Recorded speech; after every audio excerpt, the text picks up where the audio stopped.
L'aliments compte. Ok? D'accord, j'ai réduit pour qu'on puisse bien voir tout. D'accord, donc voilà comment ça se passe.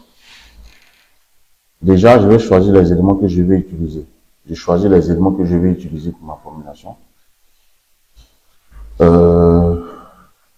On doit choisir, quand on fait une formulation, ce qu'il faut savoir, c'est que votre formulation doit contenir au moins 6 à 7 éléments. C'est-à-dire que quand vous faites la liste des éléments que vous allez choisir, vous devez avoir une formulation qui contient entre 6 à 7 éléments dans votre formulation.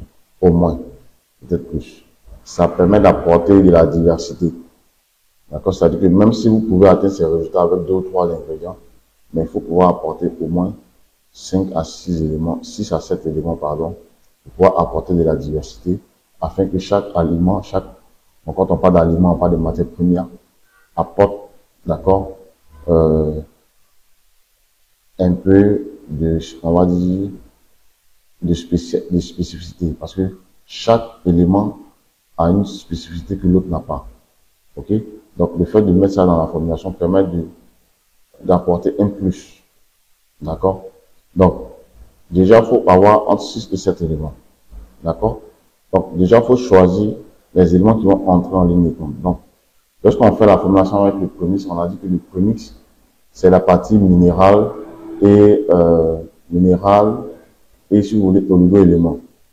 D'accord? Donc, on va apporter de l'énergie nous-mêmes, on va apporter la protéine nous-mêmes, on va apporter le calcium nous-mêmes, et les premiers vont apporter les oligo-éléments, les acides aminés.